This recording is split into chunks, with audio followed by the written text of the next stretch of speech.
జయశంకర్ భూపాలపల్లిలో ఇసుక లారీ డ్రైవర్లు ఇష్టారాధ్యం నడుస్తుంది. దాంతో వాహనదారులు నిత్యం నరకం ఎదుర్కొంటున్నారు. జాతీయ రహదారిపై ఇరువైపులా వేలాది ఇసుక లారీలు నిలుపుతున్నారు. మహాదేవపురం మండలం కాళేశ్వరం మార్గంలో రోడ్డంతా ఇసుక లారీలు ఆక్రమిస్తుండడం ప్రయాణికులకు తీవ్ర ఇబ్బందులు ఎదురవుతున్నాయి. రోడ్డుకు ఇరువైపులా ఇసుక లారీలను నిలిపి సాధారణ వాహనదారులపై దురుసుగా ఇసుక లారీ డ్రైవర్లు ప్రవర్తిస్తున్నారు. అధికారులు మాత్రం ఎన్ని ఫిర్యాదులు చేసినా పట్టించుకోవడం లేదని స్థానికులు ఆరోపిస్తున్నారు.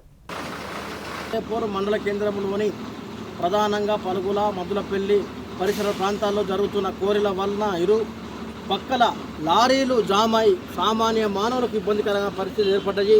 ఈ యొక్క ట్రాఫిక్ని కంట్రోల్ చేయడంలో టీఎస్ఎండిసి పిఓ గారు విఫలమైనని చెప్పి మేము విమర్శిస్తున్నాం. అదే కాకుండా టీఎస్ఎండిసి అధికారి ఎవరైతే ఉన్నారో ఇక్కడ సిబ్బందిని ఎక్కువ రిక్రూట్మెంట్ చేసుకొని ట్రాఫిక్ నియమ నిబంధనలు పాటించవలసిందిగా మేము డిమాండ్ చేస్తున్నాం. ఇక్కడైతే ఏదైతే ఈ ఇసుక కోర్లు జరుగుతున్నాయో ఇసుక కోర్లు కూడా అధిక లోడుల్లో పోతున్నాయి.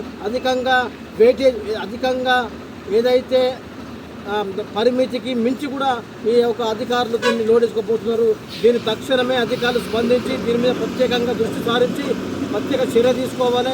ఇరుపక్షాలు చూసినట్టయితే అటు వెయ్యి ఇటు వెయ్యి అన్నట్టుగా భారీ మొత్తంలో ఇసుక లారీలు జమ అయినాయి. దీని మీద టీఎస్ఎం అధికారి మాకు సమాధానం ఇవ్వాల్సిందిగా మేము డిమాండ్ చేస్తున్నాం. ప్రత్యక్షంగా టీఎస్ఎండిసి అధికారులు ఎవరైతే ఉన్నారో ఈ యొక్క ట్రాఫిక్ను నిబంధనలు పాటించవలసిందిగా, అదేవిధంగా ఎవరైతే సిబ్బంది తక్కువ ఉంటే పెంపొందించుకొని వాళ్ళని ఎవరైతే సరిపడా ఒక ట్రాఫిక్ నియమ నిబంధనలు పాటించాల్సిందిగా మేము ఈ పక్షాన ఎంఆర్పిఎస్ పక్షాన డిమాండ్ చేస్తున్నాం.